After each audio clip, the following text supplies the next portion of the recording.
This is Blocks Live TV. Blockchain, Bitcoin, decentralization, mining, bull markets, bear markets. If you do not understand any of these words in crypto meaning, don't worry, you're not alone. For several years, cryptocurrencies were striving to play an important role in global economy and to offer an alternative to traditional currencies such as euro or pound. And still, this industry remains inaccessible to many people due to technical issues and also very complicated terminology. In my video, I'm going to break down the basics of Bitcoin in as simple words as possible.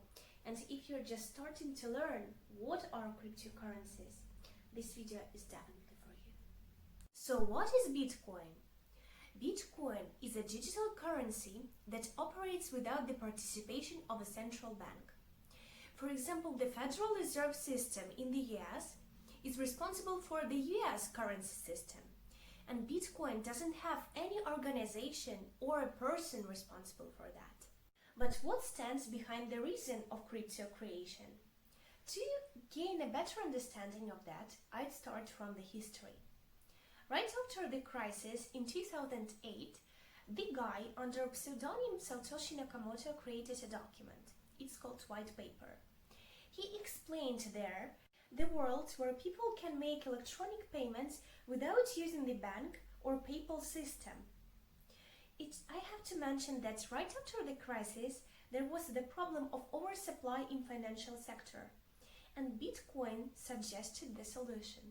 Nakamoto suggested that one of the biggest advantages of Bitcoin would be low transaction fees to make payments. For example, when you're doing payments via PayPal or a bank, you pay high transaction fees because you're paying actually for the service. You're paying the salaries for employees. You're paying the rent of the premise, etc. So everything goes from your pocket, from the pocket of consumers. In Bitcoin, there is no intermediary, so you do not have to pay for all this stuff. How many Bitcoins are in the world? Since cryptocurrency earned, it was 2009, the Bitcoin emissions were limited to 21 million. Currently, there are 18.2 million in circulation. So simple mathematical calculation shows that there are approximately 3 million to be mined. According to experts, the last Bitcoin would be mined in 120 years. Bitcoin fans claim that Bitcoin is a progressive change from what central banks are doing right now.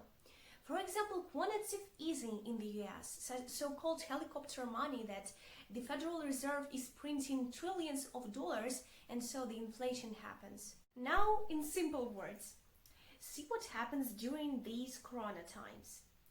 The demand for hand sanitizers has grown tenfold, but the supply remains the same. So each hand sanitizer is becoming more and more valuable. So the prices are higher now. How millions of Bitcoin disappear? That's quite an interesting question.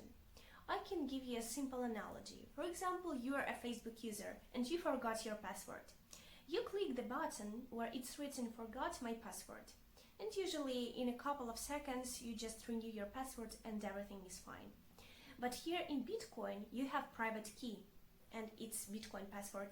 And if you forgot it, there is no button where you can write that you forgot it. If you forgot it, you lose your Bitcoin. And many Bitcoins have been lost right now. So a hint for you, train your memory before you're going to own Bitcoin. So that is the end of my video. And if you like my explanation, please put thumbs up. If you don't, put them down, and I'd be so grateful if you'd explain why, so I'll know where I can grow. And at the end, I would say that cryptocurrency is good investment, but you're a better one. Never forget about your self-development. This is Blocks Live TV.